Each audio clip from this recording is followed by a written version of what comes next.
चौथे दिन का खेल खत्म हो गया। और क्रिकेट में एक बहुत पुरानी कहावत है, bowlers win matches and batsman save the matches. Hindi में इसको अगर कहें कि बल्लेबाज मैच को बचाते हैं और बॉलर्स मैच को जिताते हैं। आज सुबह का जो खेल शुरू हुआ उस समय तक मुझे उम्मीद है कि हम किसी को भी ये मालूम नहीं था कि श्रेयस अय्यर जो है वो इंजर्ड हो चुके हैं और उनकी कमर में प्रॉब्लम की वजह से वो बैटिंग नहीं करेंगे। इसी वजह से शायद जडेजा को कल शाम को इंडियन टीम ने बैटिंग करने के लिए भेजा था। उस टाइम भी हम लोग काफी ताज्जुब में थे कि जडेजा को क्यों भेजा गया और ये श्रेयस अय्यर को क्यों रोक लिया गया। इंडियन टीम ने बहुत ही डिप्लोमेटिकली बिल्कुल ये डिक्लेयर नहीं किया या किसी को पता नहीं चलने दिया कि श्रेयस अय्यर इंजर्ड है और वो बैटिंग नहीं करेंगे, क्योंकि देखिए इससे सामने वाली टीम का मनोबल बढ़ता है और आपके ऊपर अननेसेसरी प्रेशर बढ़ जाता है। तो ये इन्होंने बहुत अच्छा किया। और सुबह जब खेलना शुरू किया इंडिया ने, उस टाइम अब मुझे शिकायत है रविंद्र जडेजा से, क्योंकि जब आपको मालूम है कि आप एक बैट्समैन शॉर्ट है और वो भी आपका बहुत अच्छा बैट्समैन है जो कि पिछले कुछ टाइम से बहुत अच्छे रन्स बना रहा है, अगर वो इंजर्ड है तो आपने इतना बदतमीजी भरा शॉट क्यों खेला। मतलब वो विराट कोहली के एक्सप्रेशन से बिल्कुल हमको समझ में आ रहा था कि वो बिल्कुल भी खुश नहीं थे रविंद्र जडेजा के शॉट से। मुझे समझ में नहीं आता कि ये लोग इस लेवल पे खेलते हुए इतना एक्सपीरियंस होने के बाद इस तरह की गलतियां कैसे करते हैं, और इनसे कोई पूछने वाला है या नहीं। और उसके बाद अब बस अपना सा मुंह लेके और बाहर चले गए और उसके बाद अब आप मैच देख रहे हैं बैठ के। मतलब ये जडेजा जैसे सीनियर आदमी से इस तरह के शॉट की मुझे बिल्कुल भी उम्मीद नहीं थी। उस समय तक हमको किसी को नहीं मालूम था कि श्रेयस अय्यर इंजर्ड है, लेकिन जडेजा को तो मालूम था और शायद विराट कोहली को भी मालूम था।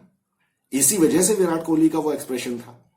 मतलब अजीब सी बात है, आपको मालूम है कि श्रेयस अय्यर नहीं है और आपका अगर यहां पे 2 विकेट गिर गए तो मैच हम हार भी सकते थे। उस टाइम विराट कोहली तो 60-70 रन पे खेल रहे थे। 60-70 रन पे खेलने के बाद उन्होंने 186 तो शाम को बनाए हैं। तो वो जो 125 रन बाद में विराट कोहली ने बनाए हैं, अगर मान लीजिए वो रन कम कर दें हम, क्योंकि देखिए आउट होने के लिए किसी भी बैट्समैन को एक ही बॉल लगती है। वो बात अलग है कि विराट कोहली ने आज बहुत ही एक्स्ट्राऑर्डिनरी बैटिंग की है।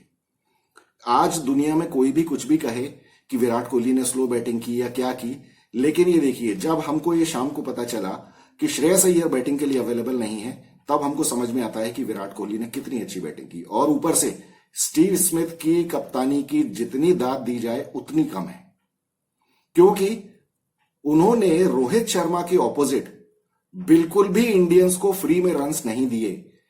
रोहित शर्मा ने तो बिल्कुल थाली परोस के उस्मान ख्वाजा और कैमरून ग्रीन और सबको बिल्कुल परोस दिया था कि आओ और रन पीटो।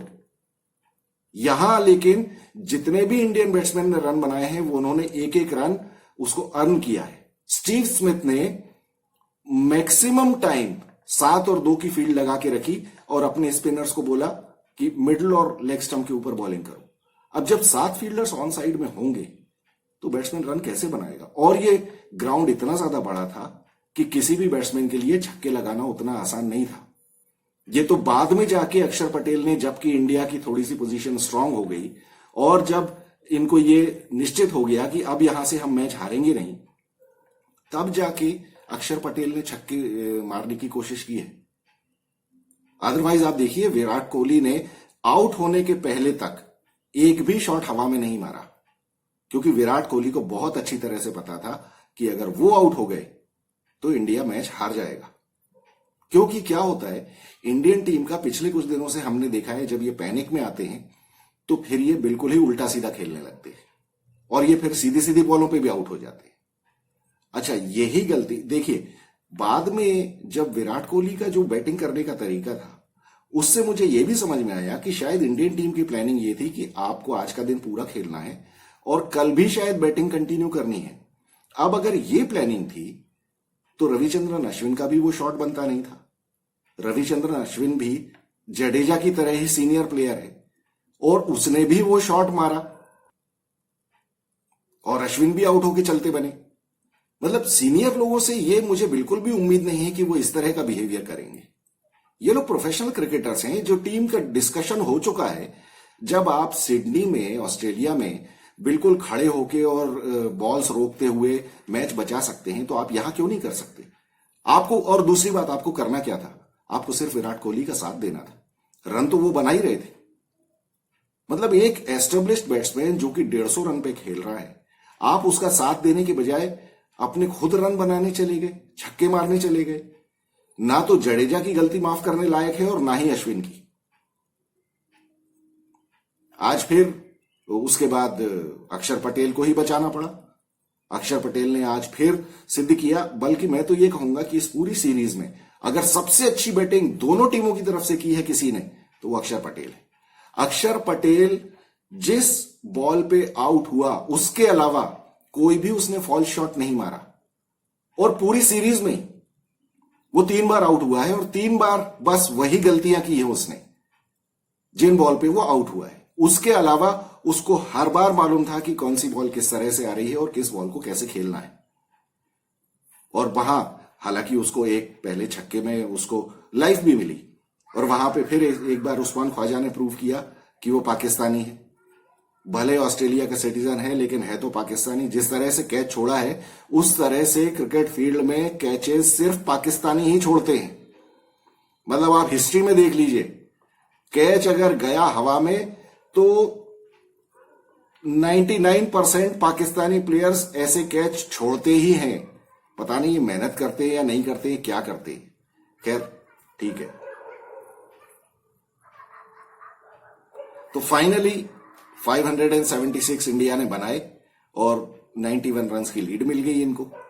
अब इसके बाद जब ऑस्ट्रेलिया की बैटिंग शुरू हुई, तो उन्होंने रिस्क ना लेते हुए मैट कुनमैन को ओपनिंग करने के लिए भेज दिया। और यहां पे काम आता है हमारे के.एस. भरत साहब का।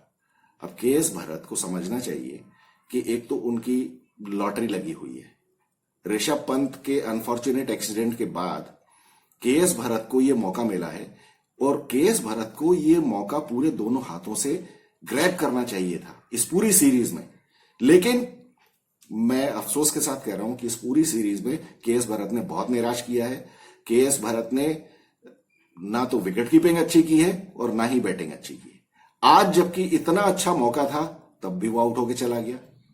और एक तो आपने मैच के पहले घंटे में ट्रेविस हेड का कैच छोड़ा, और आज मैट कुनमैन का कैच छोड़ दिया आपने। अब विकेट कीपर अगर इस तरह से कैच टपकाएगा, तो फिर ऐसे विकेट पे फिर बॉलर्स क्या करेंगे? और वो डिसअपॉइंटमेंट होने के अलावा और क्या हो सकता है? इस तरह से के.एस. भरत कोई अपना केस प्रेजेंट नहीं कर रहा है कि उसको आगे कंटिन्यू करना चाहिए या उसको वर्ल्ड टेस्ट चैंपियनशिप में टीम में सेलेक्ट किया जाए। वो बात अलग है कि अभी भी वो टीम में सेलेक्ट हो जाए क्योंकि ऋषभ पंत नहीं है, या फिर के.एल. राहुल का अभी आईपीएल का फॉर्म देखना पड़ेगा कि क्या होगा।